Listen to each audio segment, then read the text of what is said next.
Irmão, mais uma vez agradecer a Deus por estarmos reunidos aqui como Escola Bíblica Dominical, como Igreja do Senhor e junto à palavra dele para estudar a palavra dele para que possamos caminhar de acordo com a vontade dele, o que é melhor para todos nós. Hoje nós estamos com a lição número 7, o casamento cristão, na página 36 de nossa revista, o Sermão do Monte, um ensino desafiador. Na página 36, lição 7, o casamento cristão. Temos aqui um texto básico em Mateus 5, 27 a 32, um texto devocional, Salmo 127, e o versículo-chave de Mateus 19, no capítulo 19, versículo 6. Eu vou ler primeiro o texto básico de Mateus 5, de 27 a 32. Eu vou ler agora Mateus no capítulo 5, versículos de 27 até o 32. Ouvistes que foi dito, não adulterarás. Eu, porém, vos digo que qualquer que olhar para uma mulher com intenção impura, no coração já adulterou com ela. Se o teu olho direito te faz tropeçar, arranca-o e lança-o de ti. Pois se convém que se perca um dos teus membros e não seja todo o teu corpo lançado no inferno. E se tua mão direita te faz tropeçar, corta e lança de ti, pois se convém que se perca um dos teus membros e não vá todo o teu corpo para o inferno. Também foi dito, aquele que repudiar sua mulher, dê-lhe carta de divórcio.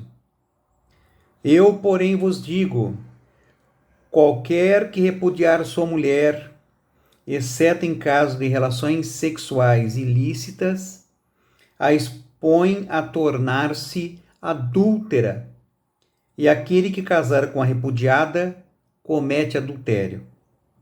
É o texto básico de Mateus 5, versos 27 até o 32. Agora eu vou ler o Salmo 127, versículos de 1 a 6, é todo o Salmo 127.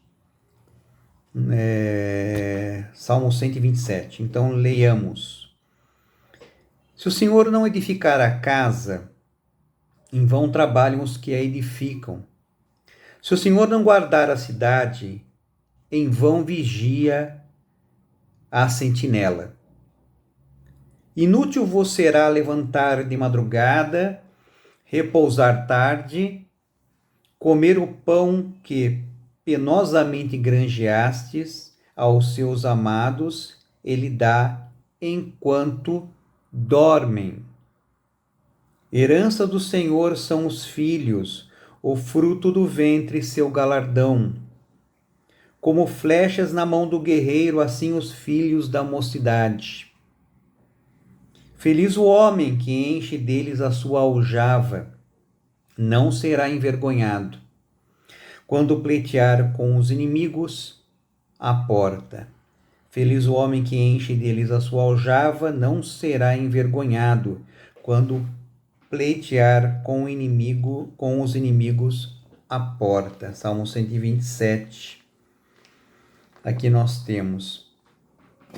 Em Mateus 19, versículo 6, eu vou ler aqui primeiro nessa tradução aqui que tenho. Mateus é o versículo-chave, Mateus 19, versículo 6. Mateus 19, no versículo 6 é o versículo-chave. Assim que já não são dois, mas uma só carne. Portanto, o que Deus uniu, não separe o homem. Ou nessa tradução colocada aqui na revista, de modo que já não são mais dois. Comparando aqui, de modo que não são mais dois, porém uma só carne. Portanto, que Deus ajuntou, não o separe o homem. Pouca diferença aqui. Mas estou lendo agora o texto que está na revista, na página 36, aqui na lição 7, o casamento cristão. Bom, iniciando aqui a primeira parte da lição, antes do ponto 1, o autor coloca, o autor da lição, entramos hoje numa questão de suma importância para todos nós, a pureza matrimonial do cristão. Jesus se refere ao 7º mandamento que proíbe o adultério, está lá em Êxodo 20, 14, né? Em Deuteronômio também 5:18, nós temos isso lá bem claro. Mas ele vai além, ele vai, como nós comentamos na lição passada, dando aquela amplitude, ele amplia esse mandamento, ele é muito mais profundo, ele não é tão simplista ou raso como são os escribas e fariseus da época dele, ele vai além. E fala do divórcio e do 10º mandamento também, que proíbe cobiçar a mulher do próximo, aqui também o que também é adultério. Está em Êxodo 20:17, em Deuteronômio 5:21, lá também está. Jesus faz uma contraposição à tentativa dos rabinos de limitar o alcance desse mandamento. Ele dá aquilo que nós falamos, aquela amplitude, entrando realmente no profundo do homem, no profundo do coração do homem. Jesus lembra-lhes todo o espírito da lei. O ensino de Jesus deve ser obedecido ainda hoje, é fato. Mesmo que a nossa sociedade seja obcecada pelo sexo e tente nos oferecer padrões morais abaixo dos que Deus preparou para nós. A sociedade, de maneira geral, ela tenta nos impor padrões muito mais levianos ou muito menos adequados do que a palavra de Deus, do que Jesus nos ensinou. O sexo é visto como também algo banal, tratado com banalidade. Relações sexuais antes do casamento, ou mesmo fora do casamento, são tidos como situações, digamos que assim, quase que normais. Não é isso que Jesus ensinou, né? Sexo fora do casamento, aqui no parágrafo final, o sexo fora do casamento, o divórcio, a homossexualidade, a pornografia, a pedofilia, a bestialidade, que é o sexo com animais, são cada vez mais comuns em nosso tempo. Realmente são comuns, tratados como coisa comum. No entanto, o nosso modelo é a palavra de Deus. É firmado nessa palavra, na palavra de Deus, que manteremos a nossa pureza moral antes e durante o casamento. Nós vamos ver aqui o desenvolvimento dessas questões ao longo dessa lição, e é fundamental que nós entendamos aquilo que Jesus nos trouxe com a sua amplitude, com a sua profundidade, com o pleno entendimento da lei, da essência da lei, do espírito da lei, no qual Deus colocou, e que o homem também modificou. Então ele vem trazendo a clareza, né? Colocando tudo às claras. E essa lei vai muito mais do que apenas não fazer isso ou aquilo. Vai muito mais. Ela entra para o interior, penetra o campo da mente, das intenções. E é isso que Jesus faz. Ele aprofunda. Ele aprofunda isso, ele alarga, ele amplia. E ele realmente aumenta a exigência do que os fariseus e escribas pediam. Ele realmente amplia e nos exige muito mais no sentido de tocar o âmago de cada ser, ou seja, tocar a mente e tocar também o coração de cada homem, de cada mulher. No ponto 1, ainda na página 36, o que Jesus fala sobre o adultério? O que Jesus fala sobre o adultério, né? Adultério é a relação sexual ilícita entre pessoas casadas. Se a relação sexual for entre um casado e um solteiro, o casado comete adultério e o solteiro fornicação, cuja gravidade é a mesma. Na lei judaica, o termo adultério é usado para falar de relações sexuais com a esposa ou a noiva de um judeu. Jesus ele expande aqui novamente esse conceito, condenando qualquer sorte de relações sexuais ilícitas. Tá? Isso fica bem claro. O apóstolo Paulo também, aqui na página 37, o apóstolo Paulo também fala sobre isso em 1 Tessalonicenses 4:3. Jesus vai além. Para ele, a impureza sexual é mais ampla, atinge também a imaginação. É o que nós falamos, atinge a mente, né? Os sentimentos do coração. Jesus não proíbe que o homem olhe para uma mulher, mas cobiçá-la e fitá-la, né? Olhar essa mulher com um desejo lascivo, isso não é bom, tá? Esse é um mandamento muito difícil de ser obedecido e realmente é, especialmente quando a maioria das mulheres, especialmente as não cristãs, não só elas, não só as não cristãs, mas especialmente elas, não prezam pelo pudor em sua maneira de vestir. Como não cobiçar? Aí a pergunta que fazemos. Jesus nos dá a resposta nos versículos 29 e 30. Versículos 29 e 30. O que é preciso é manter uma disciplina moral.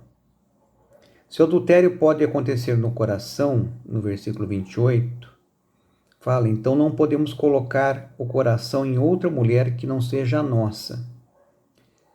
Devemos disciplinar-nos a não permitir que nossa carne se aprofunde no erro. É importante entender isso, como aquele velho comentário, aquele velho exemplo. Eu não posso impedir que um pássaro pouse na minha cabeça, mas eu posso impedir que ele faça um ninho. Isso é claro. Você está andando aí, de repente um passarinho vai e pousa na tua cabeça, né? Mas você não pode impedir, que você nem percebe quando ele está chegando, mas você pode impedir que ele vai querer fazer um ninho na tua cabeça. Então, às vezes um pensamento chega, mas você pode repreendê-lo e impedir que ele faça esse pensamento, faça ali morada, né? Faça morada dentro da tua cachola, da tua cabeça, ou da minha, da nossa, né? Cabeça, né? Isso é importante. No ponto A aqui, nós vamos ver as hipérboles que Jesus colocou, ele sugeriu, né? Jesus colocou algumas coisas em grau alto, né? Como arrancar o olho, né? Ou mesmo cortar as mãos e os pés.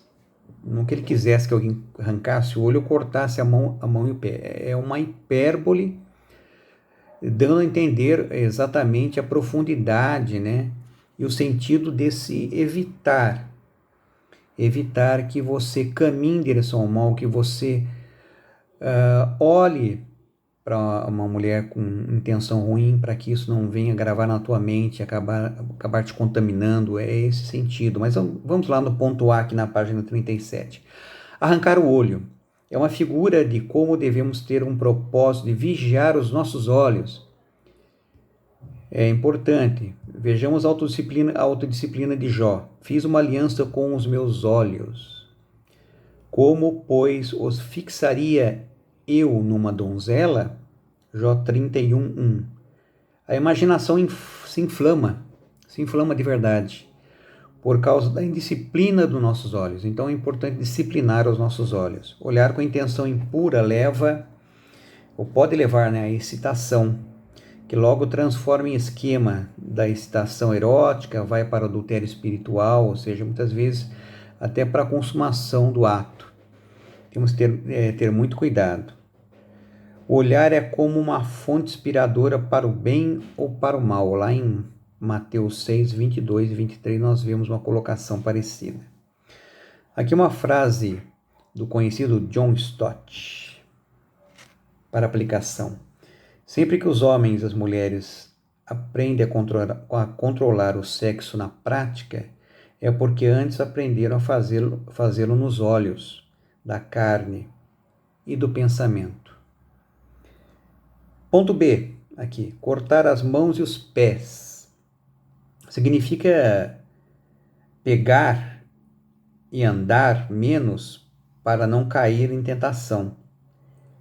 É refrear-se de certas liberdades por amor a Cristo.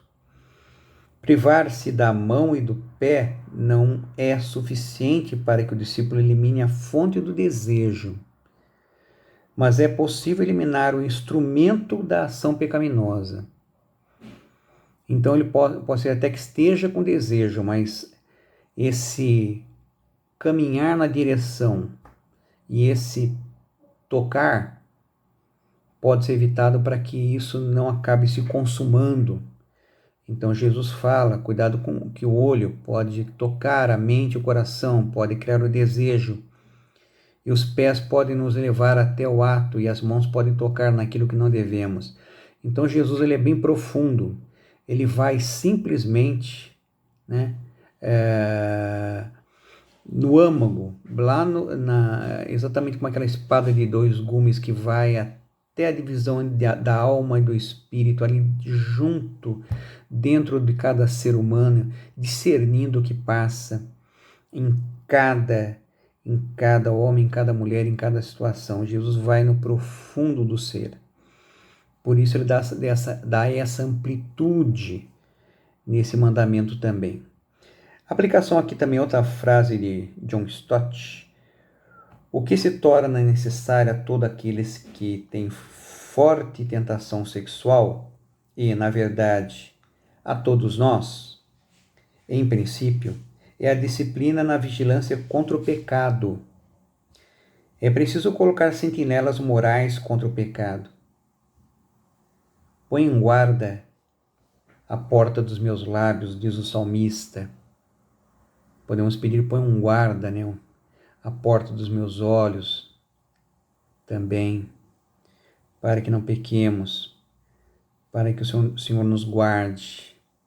Ele nos dá a capacitação, a instrumentação, a instrumentalidade, através do seu Espírito Santo, através da sua palavra, para que nós tenhamos condição de resistir à tentação, segundo a sua própria palavra, que nós vemos também isso colocado. Estamos aqui na página 37, hoje na lição 7, o casamento cristão.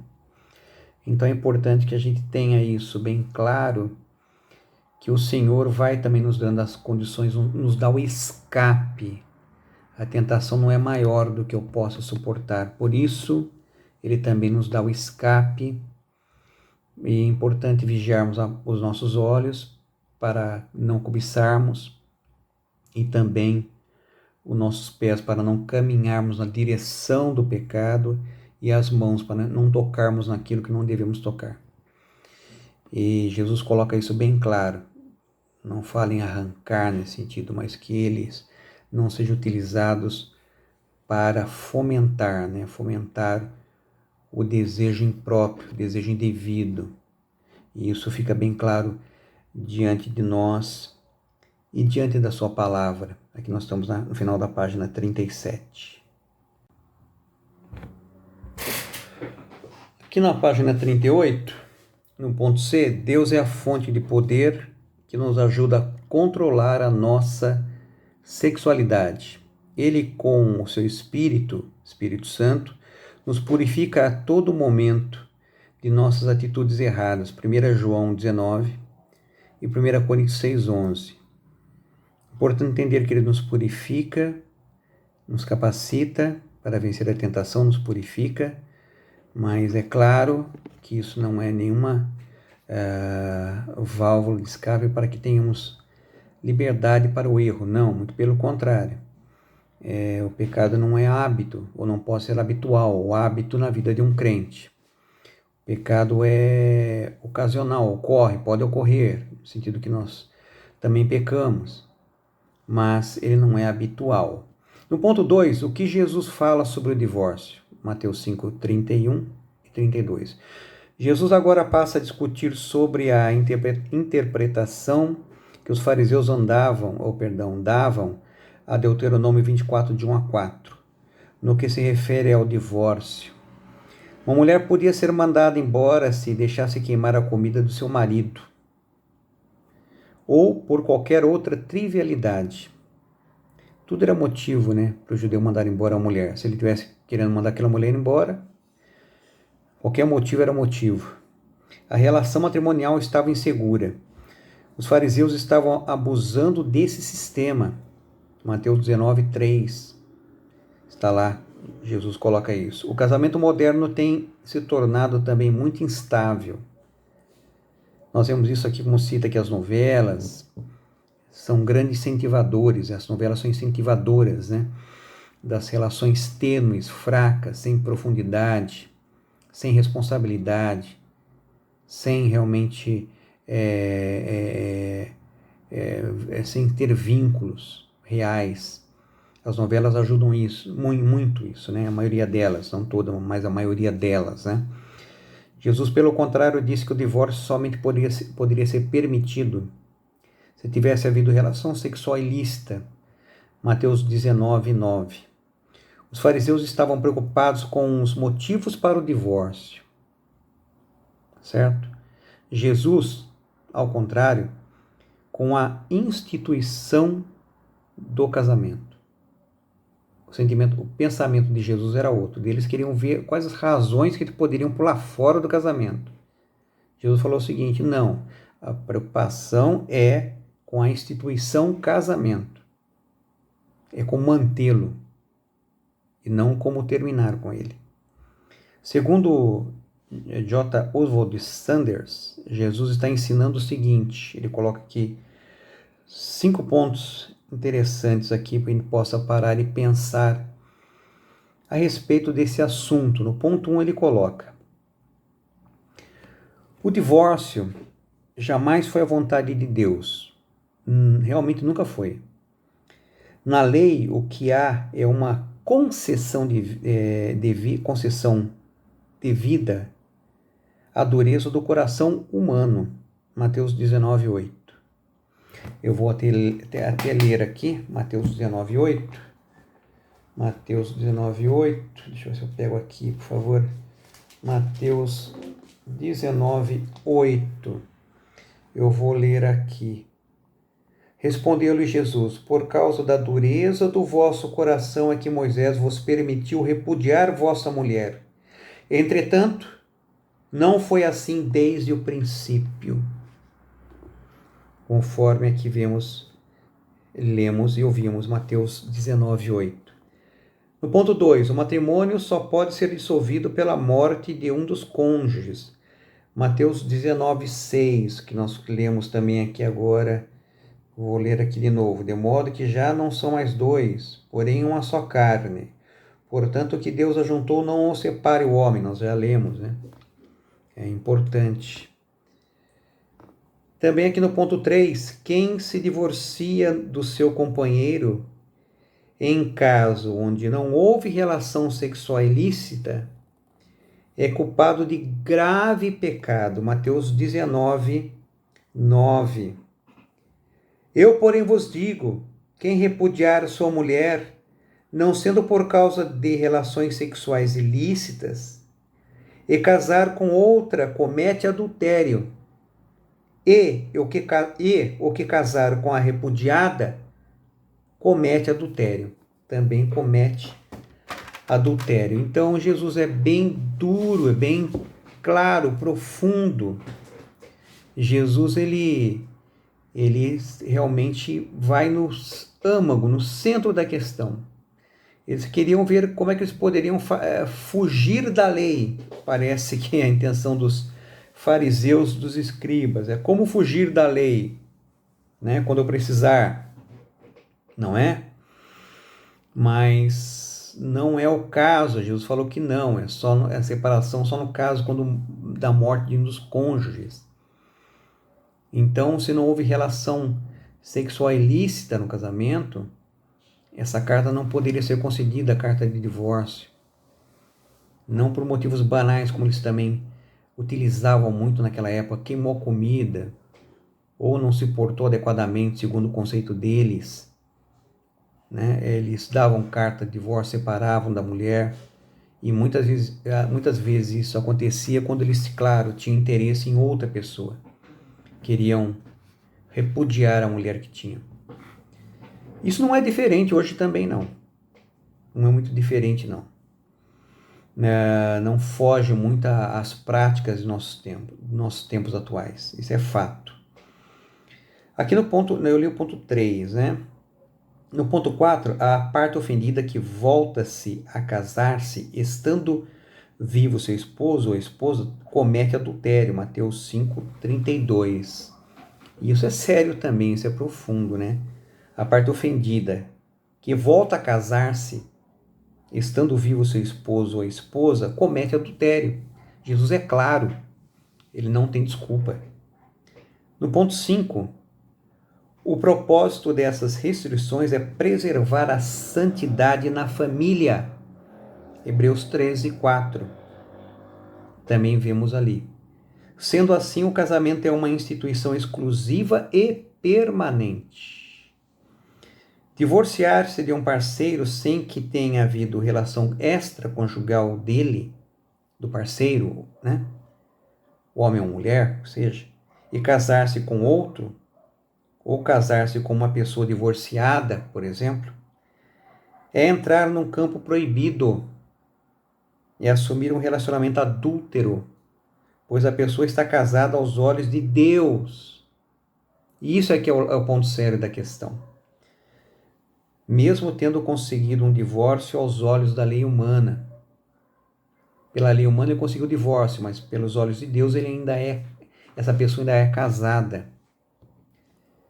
E é importante entendermos profundamente, né? E claramente que Deus odeia o divórcio. Mateus 2:6. E proíbe o adultério. Êxodo 20:14, Mateus 5:27-28. Mas esses não são pecados imperdoáveis. Deus perdoa e espera que seus discípulos vivam com pureza e sem pecar mais. Romanos 6, de 1-2 e 1 Pedro 2:11, ali temos a informação. Isso é sério. A aplicação que nós temos, é bom lembrar que a ênfase de Jesus não é sobre o divórcio, e sim sobre o casamento. A sua ênfase será sempre sobre o perdão e a reconciliação, e não sobre a tragédia do divórcio. Cabe a cada um de nós gastar tempo avaliando os preciosos preceitos de Deus para o casamento. Investir tempo e esforço na nossa união, para que o divórcio não ganhe espaço em nossas famílias e nas nossas igrejas também. Embora isso hoje tenha sido um assunto um pouco mais comum até nas igrejas, mas isso não deve ganhar espaços maiores do que já ganharam, tanto em nossas famílias como também em nossas igrejas. Além do mais, quando o casamento se desintegra, segue-se a culpa, a ira, os ressentimentos, o medo e também o desapontamento. Tudo isso segue quando o casamento se desintegra. Por isso, cuidemos e possamos investir tempo em oração, na palavra de Deus, na comunhão especialmente com o nosso cônjuge. Isso é fundamental para nós hoje. Caminhando aqui para o fechamento aqui da lição, gostaria de que a gente... Deixa eu ver se eu separei um texto aqui importante. Também de Gálatas, que eu deixar aqui engatilhado, entre outro. importante que nós aqui, caminhando para a parte final da lição, Jesus, quando ele vai discorrendo sobre essas questões do Sermão do Monte, sobre o Sermão da Montanha e também os outros preceitos que ele vem trazendo ao longo do capítulo 5, depois vem o capítulo 6 e 7 também, que o Sermão do Monte basicamente abrange esses 3 capítulos do Evangelho de Mateus. Ele sempre, como nós falamos, ele vai aprofundando, e ele vai, assim, chegando bem no profundo de cada coração, de cada ser humano, de cada intenção. Esse homem que ele conhecia profundamente, porque ele é o Criador também, estava junto na criação. Ele sabe como somos, ele sabe o que pensamos, como andamos, sabe das nossas dificuldades, nossas limitações, nossas tentações mais comuns, nossos desejos, tanto bons quanto ruins, a nossa natureza pecadora, e dessa luta insana, né, quase que insana, da carne, que combate o espírito que combate a carne, para que nós possamos, assim, caminhar de uma maneira que agrade a Deus. Então, Jesus, ele é profundo para tocar naquilo que precisamos e também nos capacita com meios para que possamos andar de acordo com a sua vontade. E a sua vontade é melhor para nós. É como se Deus oferecesse, um caso, né, uma pessoa que passa pela rua, está catando comida no lixo, em frente a um restaurante, o dono do restaurante vê aquela pessoa recolhendo comida no lixo e chama para entrar no restaurante, lá pela porta do fundo, e dá a entrada até a parte principal do restaurante e fala: olha, tá aqui os alimentos, você pode pegar aquilo que você quiser. Eu posso? Pode, você pode pegar o que você quiser aqui para comer. Fique à vontade, o que você... Não, posso pegar tudo, é de tudo, você pode pegar o que você quiser, você pode entrar aqui e comer, tá? Eu posso até, inclusive, pegar o lixo de novo, né? Parece loucura, né? Mas acho que isso tem a ver com o ser humano, porque Deus dá capacidade, nos dá um banquete e oferece, né? Vê os homens colhendo e catando lixo, oferece a eles um banquete, uma comida boa, mas muitas vezes os homens gostam de ficar se chafurdando na lama, né? E gostam de comer lixo. E isso é o pobre, é o rico, é o mais ou menos. Indistintamente, os homens gostam de comer lixo. Falar sobre lixo, comer lixo, andar sobre o lixo. O homem sem Cristo é uma pessoa que caminha no lixo. Eu diria assim. E Deus oferece um banquete em Cristo Jesus. E gratuitamente. Mas é claro que o homem também, pelo seu orgulho, quer apagar as coisas, né? Ele quer, pelas suas possibilidades, conseguir chegar lá, a ser merecedor, né, da graça. Mas graça ninguém no caso pode se fazer merecedor, porque graça é um favor imerecido e que realmente nós não merecemos da parte de nosso Deus. Então o banquete em Cristo está oferecido a todos os homens, entendo, pela graça de Deus. Mas a grande realidade é que o homem, ele prefere voltar para o lixo e ali ficar ciscando, mexendo para ver se pega alguma coisa para comer. É mais ou menos essa ilustração que eu queria trazer, porque a humanidade sem Cristo, ela chafurda, né? Se move diante do lixo. É um fato. Aqui na página 39, a conclusão, Jesus visa a total pureza dos seus discípulos. Jesus visa a total pureza nossa. O corpo dos discípulos pertence a Cristo, somos membros do corpo dele e por isso devemos nos abster da impureza. 1 Coríntios 6, 15 a 20. Os que são de Cristo crucificaram a carne com suas paixões e concupiscências. Gálatas 5, 24. Assim, essa lei mosaica se cumpre somente no corpo crucificado. Quanto ao casamento, preservá-lo não é tarefa fácil. Todos nós sabemos disso, né? Especialmente quem é casado sabe muito bem disso.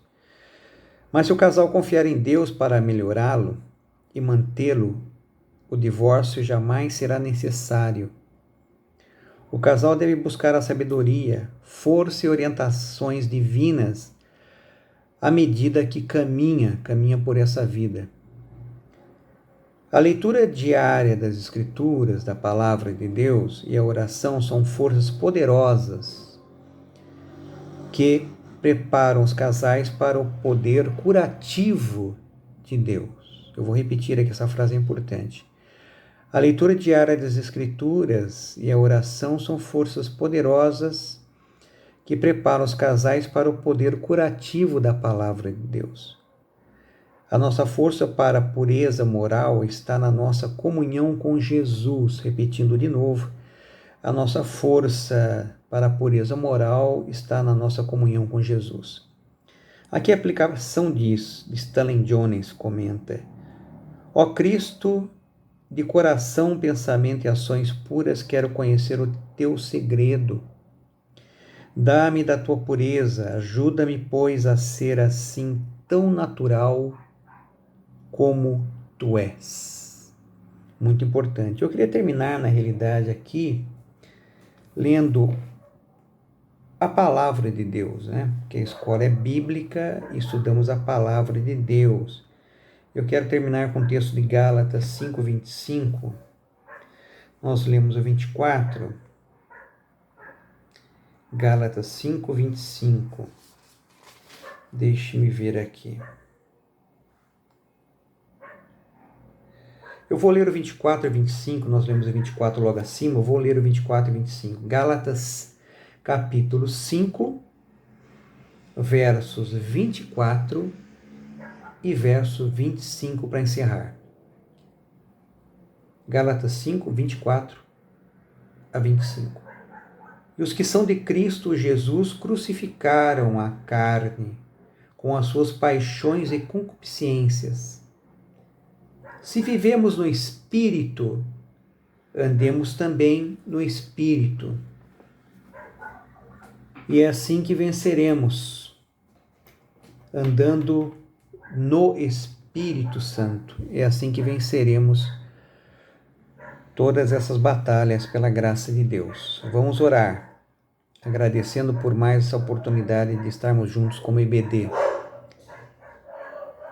Senhor Deus, eu peço a Ti, te agradeço por estarmos aqui como igreja reunidos em escola bíblica dominical, mas eu peço a Ti, Pai, que esteja conosco para que possamos sermos obedientes à Tua palavra. E nós necessitamos, Pai, andar em espírito, Pai, andarmos pelo Teu Espírito Santo, guiados pela Tua palavra, clamando a Ti pelas Tuas misericórdias, Pai, pela Tua graça em nossa vida também, para que possamos andar em santidade também em nossas relações entre marido e mulher, como casais, e também possamos ter uma vida santa nessa área, para que possamos Te agradar e, por conseguinte, caminharmos em paz.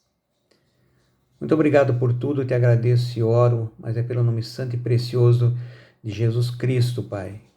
Amém. Muito obrigado, irmãos.